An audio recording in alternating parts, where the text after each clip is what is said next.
अस्सलाम वालेकुम नाजरीन। पिछली किस्त में आपने देखा कि अर्तुगरुल के बेटे उस्मान की पैदाइश हुई थी और सब बहुत खुश थे, लेकिन हलीमा सुल्तान की सेहत ठीक नहीं थी। इस किस्त के आगाज़ में हलीमा सुल्तान कहती है, मैंने उस्मान को पहला दूध पिला दिया है, अब मैं सुकून कर सकती हूँ।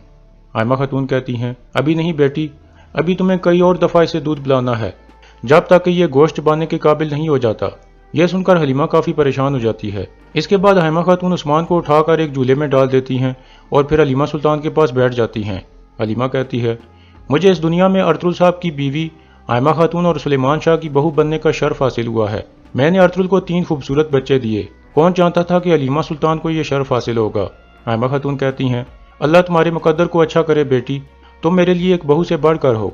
मैं 1000 दफ़ा अल्लाह का शुक्र अदा करती हूँ। तुम हमेशा अर्तुगरुल के साथ खड़ी रही, अल्लाह तुम पर रहमत फरमाए। कुछ देर बाद हलीमा सुल्तान की तबीयत एक दफ़ा फिर खराब होने लगती है। आयमा खातून पूछती हैं, क्या तुम ठीक हो बेटी, मैं अर्तुगरुल साहब को बुला कर लाती हूँ। हलीमा कहती है, नहीं वालदा, मैं ठीक हूँ, मैं सिर्फ थक गई हूँ। दूसरी तरफ नयान की बहन और उसके साथी हंली बाजार के सराय महल में मौजूद थे। नयान की बहन आलन गोया कहती है, आज हमने अपने पाक मकसद की तरफ पहला कदम बढ़ाया है। इस मकसद के आगे हमारी जिंदगियों की कोई अहमियत नहीं है। दूसरा आदमी कहता है, अर्तुगरुल ने निज़ाम को यहाँ बहुत मजबूत कर दिया है, लेकिन हम इतने ताकतवर हैं कि इस निज़ाम को तबाह कर सकें। फिर वो तीनों बैठकर अपने मजहब का नाम लेकर कसम खाते हैं कि हम इन ज़मीनों को चंगेज़ खान के लिए फतह करेंगे और हम अर्तुगरुल जैसे दुश्मनों से इंतकाम लेंगे। इसके बाद अगला दिन शुरू हो जाता है। मरकजी खेमे में हकीम आर्तो कहता है, आप पूरी रात नहीं सोए सरदार, आप जाकर कुछ आराम कर लें। अर्तुगरुल खड़ा होकर कहता है, मैं अभी आराम नहीं कर सकता अर्तुगरुल साहब, मैं चाहता हूँ कि पहले हलीमा जाग जाए। इतने में आयमा खातून वहाँ आती हैं। अर्तुगरुल पूछता है, क्या हलीमा जाग गई है वालदा। आयमा खातून कहती हैं, वह जल्द जाग जाएगी बेटा, मैं हलीमा के लिए कुछ खाना तैयार करके लाती हूँ। यह कहकर आयमा खातून बाहर निकल जाती हैं। अंदर हलीमा सुल्तान अपने बेटे के साथ सो रही थी। कुछ देर बाद उसकी आंख खुल जाती है, लेकिन वह शदीद दर्द और तकलीफ में मुब्तला हो जाती है। वो सांस नहीं ले पा रही थी।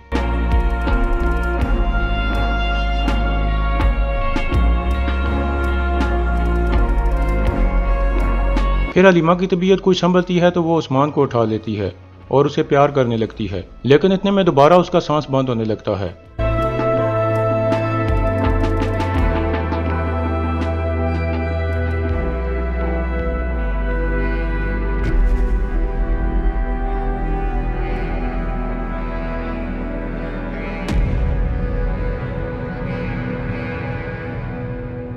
इस तरह हलीमा सुल्तान की रूह परवाज कर जाती है और वो बेजान हो जाती है। उस्मान जोर जोर से रोने लगता है। बाहर अर्तुगरुल रोने की आवाज़ सुनकर काफ़ी परेशान हो जाता है और फिर अंदर की तरफ चल पड़ता है।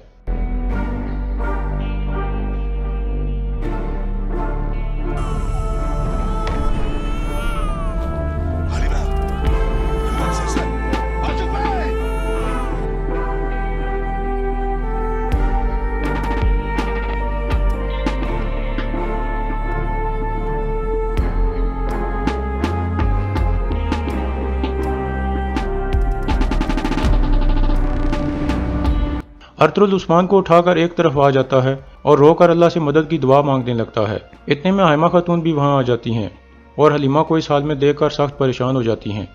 हकीम आर्तो को मुआयना करने के बाद कहता है, मुझे अफसोस है सरदार, हलीमा सुल्तान अब इस दुनिया में नहीं रही।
गुंदुज अपनी वालदा के लिए बहुत गमगीन हो जाता है और कहता है, मेरी वालदा की गजाली आंखें खुली हैं बाबा। कुछ देर बाद आयमा खातून आंखें बंद करने लगती हैं तो अर्तुगरुल कहता है, इन आंखों को मत बंद करें वालदा, इन्हें खुला रहने दें।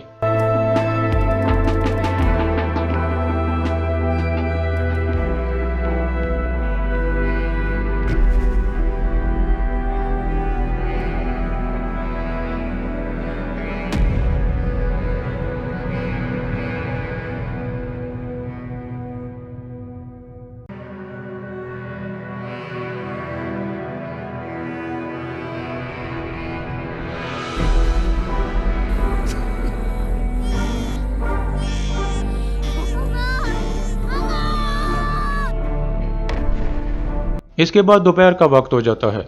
मरकजी खेमे के बाहर कबीले के लोग इकट्ठे हो चुके थे। सब हलीमा सुल्तान की मौत पर अफसुर्दा थे। इब्नुल अरबी और गुनल्ब भी आ चुके थे। गुनल्ब कहता है, अर्तुग साहब, हमने अचानक कैसे खो दिया हलीमा खातून को।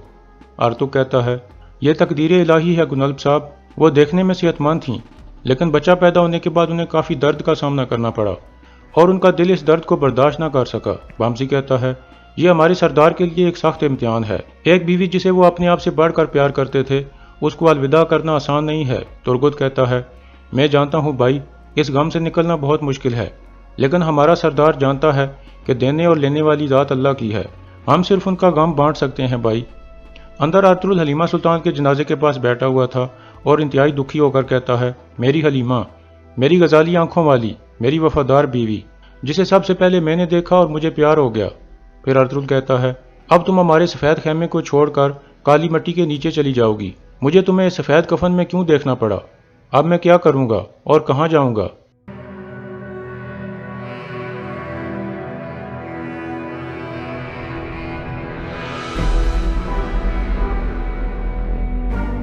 फिर अर्तुगरुल कहता है, मेरे 3 बच्चों की बहादुर माँ, तुम परेशान मत होना। मैं हमारे बच्चों का ख्याल रखूँगा जो तुमने मेरी अमानत में सौंपे हैं। तुमने बहुत सी मुश्किलात का बहादुरी से मुकाबला किया है। तुमने मेरे कबीले और मेरे बच्चों का ख्याल रखा। मैं तुम्हारे कामों का हक नहीं अदा कर सकता।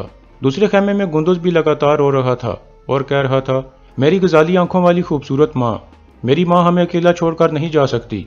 उसने हमें सिपाही बनते हुए देखना था। वो मेरी शादी देखना चाहती थी। फिर आयमा खातून उसे दिलासा देते हुए कहती हैं, मेरे बहादुर बच्चे, तुम्हें मजबूत होना होगा। तुम भाइयों में सबसे बड़े हो। तुम उनके जिम्मेदार हो। तुम उनका ख्याल रखोगे। अगर तुमने ऐसा किया तो वो क्या करेंगे? गुंदुज कहता है, अगर मैं मजबूत हो भी गया, मेरे भाई बहुत छोटे हैं दादी, वो मेरी वालदा के बगैर क्या करेंगे? उस्मान तो अभी पैदा हुआ है। आयमा खातून कहती हैं, तुम परेशान मत हो मेरे बहादुर, अल्लाह तुम्हारी मदद करेगा। गुंदुज कहता है, मैं अपने भाइयों की हिफाजत के लिए हर चीज़ करूँगा दादी। मैं किसी को भी सावजी और उस्मान को नुकसान नहीं पहुँचाने दूंगा।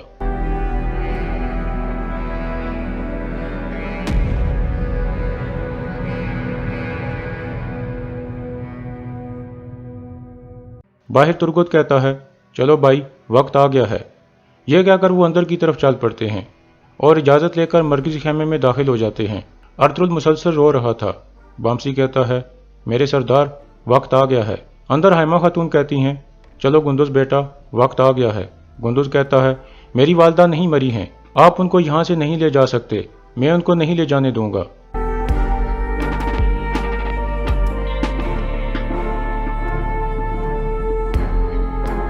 गुंदुज अपनी वालदा के जनाजे से लिपट कर कहता है, मैं इनको नहीं ले जाने दूंगा बाबा। अर्तुगरुल उसे दिलासा देते हुए कहता है, मेरे गुंदुज, लेने और देने वाली ज़ात अल्लाह की है। हम अल्लाह की रज़ा के आगे कुछ भी नहीं कर सकते। जान लो कि मौत से जुदाई नहीं होती। जो लोग एक दूसरे को प्यार करते हैं वो मरने के बाद दोबारा मिलते हैं। अभी तुम्हारी वालदा गई है, जल्द या देर से हम भी चले जाएंगे। हम सब वहाँ इकट्ठे होंगे। अभी तुम्हें अपने भाइयों की हिफाजत करनी होगी मेरे बहादुर। अब मजबूत हो जाओ। फिर अर्तुगरुल खड़ा होता है तो हाइमा खातून कहती हैं, हमारे उस्मान को दूध की ज़रूरत है, लेकिन हमारे कबीले में कोई भी ऐसी औरत नहीं है जो उसे दूध पिला सके। हम क्या करेंगे? यह सुनकर अर्तुगरुल कहता है, अर्तुग साहब, फौरन आसपास के कबीलों में खबर भिजवाएं, उस्मान को दूध की ज़रूरत है।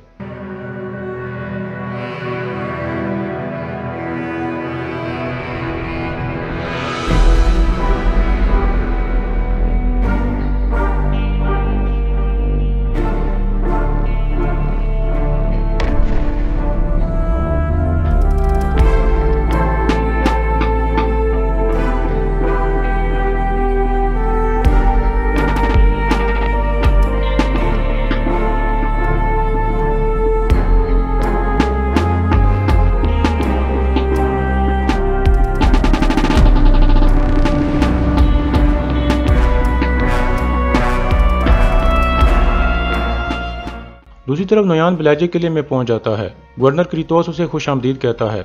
नोयान एक कुर्सी पर बैठ जाता है।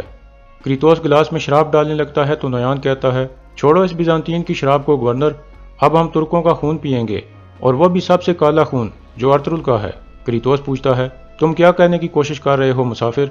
नोयान कहता है, अर्तुगरुल का पैर जख्मी है गवर्नर, अर्तुगरुल की बीवी मर गई है, हम उस पैर को दोबारा उड़ने के काबिल होने से पहले काट देंगे। क्रीतोस कहता है, यह सुनकर मुझे अच्छा लगा। फिर नोयान कहता है, बहुत से आलिम और ताजिर हिजरत करके अर्तुगरुल के इलाके में आ रहे हैं, बहुत जल्द तुर्क यहाँ मजबूत हो जाएंगे, और ऐसा होने से रोकने के लिए हम ताजरों पर हमले करेंगे। फिर नोयान कहता है, अर्तुगरुल का जासूस आरिस यानी अहमद अर्तुगरुल को एक खबर देगा, और फिर अर्तुगरुल तुम्हें जाल में फंसाने की कोशिश करेगा। क्रीतोस हंसते हुए कहता है, लेकिन असल जाल हम बिछाएंगे। नोयान कहता है, तुम काफ़ी ज़हीन हो गए हो गवर्नर, लेकिन इस काम के बदले में मैं तुमसे एक तोहफा चाहता हूँ। क्रीतोस पूछता है, क्या? नोयान कहता है, आरिस का सर मैं काटूंगा। क्रीतोस हंसते हुए कहता है, ठीक है, हम जाल कहाँ बिछाएंगे? नोयान कहता है, एक बहादुर औरत जिसका नाम अलमिला है, उसके खालों के कारखाने पर। दूसरी तरफ हलीमा सुल्तान के जनाजे को कब्रिस्तान की तरफ ले जाया जा रहा था।